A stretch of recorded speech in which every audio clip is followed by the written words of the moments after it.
बारिश की थी, जो मेघ बरसाए थे, प्रवर्तक जो मेघ बरसाए थे, उन बादलों के जल से वृंदावन लगभग डूब चुका था। एक प्रकार से जो बाढ़ कहते हैं, वो बाढ़ थी वृंदावन में जल की। वो जल अचानक से कहां चला गया?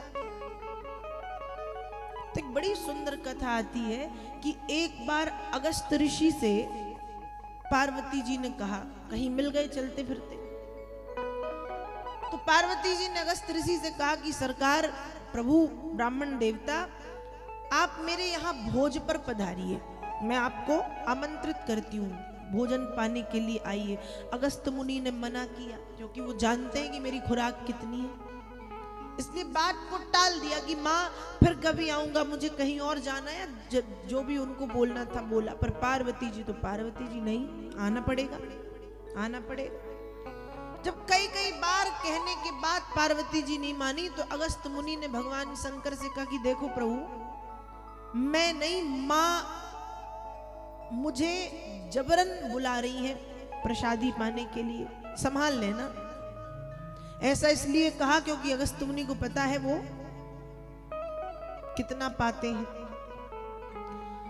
अब पार्वती जी ने प्रसादी बनाई, थाल रखा, अगस्त मुनि ने थाल देखी। अगस्त मुनि कहते हैं, माँ ये थाल छोटा नहीं है। तो पार्वती जी ने कहा, पाइए ना, जितना पाएंगे, मैं हूं ना। और बात सही, अन्नपूर्णा है, और जहां साक्षात अन्नपूर्णा है वहां कमी कैसे आए। अब अगस्त मुनि ने खाना शुरू किया। खाया कितना? पुड़ी के पहाड़ बनाए गए।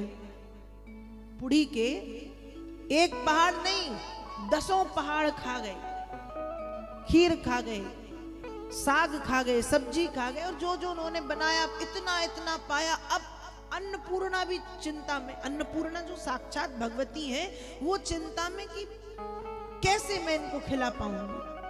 मैं अन्नपूर्णा हूं, मैं जगत को खिलाती हूं, लेकिन आज इनको देख के मुझे लग रहा है कि मेरा भंडार भी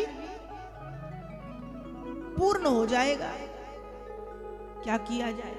भाग करके भगवान शंकर के पास पहुंची, भोलेनाथ ऐसा ऐसा है। भोलेनाथ ने कहा, पूछ तो लिया करे, कोई काम करने से पहले, कोई काम करने से पहले पूछ तो लिया। अब पत्नियों की तो ये आदत है, वो चाहती है कि पति हमसे छोटी छोटी सी बात पूछे कि ऐसा कर ले, यहाँ चले जाएं, वहां चले जाएं, और वो नहीं पूछना चाहती। उनको तो है बस कर लिया, जब हो गया तब बताया कि ऐसा कर लिया, अब देख लेना। तो पार्वती जी का भी कुछ ऐसा ही है। अब जब पहुंची तो भोलेनाथ बोले कि पूछ लेती देवी जी कम से कम। अब पार्वती जी ने कहा, नहीं पूछा, हो गई गलती, संभालो आप। भोलेनाथ ने कहा, संभालूंगा ही। नारायण से कहा कि प्रभु आप संभाल लो। तब नारायण एक ब्राह्मण का वेश बन करके वहां पर बना करके पहुंचे, और फिर पार्वती जी ने अगस्त मुनि के बाजू में ही ब्राह्मण वेशधारी नारायण को बिठाया पाने के लिए। अब नारायण ने भोजन करना शुरू किया।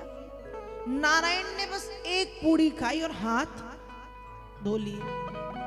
और देखो ये नियम है, जब पंगत बैठती है ना, जो ब्राह्मणों की पंक्ति बैठती है, एक लाइन में यदि ब्राह्मण बैठे एक साथ भोजन करने, तो ये नियम है कि जब तक सारे ब्राह्मण नहीं पा लेते तब तक उसमें से एक भी हाथ धुल के खड़ा नहीं होगा, और यदि एक ने हाथ धोए तो सबको खड़ा होना पड़ेगा। और नारायण ने धो लिए हाथ। अब अगस्त ऋषि देखें कि मतलब तुमको नहीं खाना था, ठीक है, बैठे रहते, हाथ क्यों धोए? अभी मेरा तो आधा भी नहीं हुआ ना।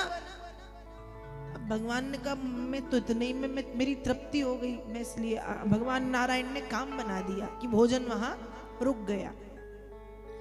अब अगस्त मुनि कहें जल। अब पार्वती जी ने सोचा कि भोजन कराते कराते मैं थक गई, अन्नपूर्णा होने के बाद मैं थक गई, मैं इनके हिसाब का जल कहां से लाऊंगी। तब नारायण ने कहा कि आपके जल की व्यवस्था मैं करूंगा, लेकिन अभी नहीं। कब? कहा द्वापर में जब कृष्ण बन करके आऊंगा और गिरिराज जी की जब मैं लीला करूंगा, उस समय आपके जल की व्यवस्था होगी। तो जो जल इंद्र के प्रकोप से जो जिस जल से व्रजभूमि में बाढ़ आई या पानी भर गया, वो जल फिर अगस्त मुनि को प्राप्त हुआ कि आप अपनी प्यास बुझाइए। फिर वो सारा जल अगस्त मुनि ने पिया। तो ऐसी ये गोवर्धन लीला से एक ये कथा भी आती है।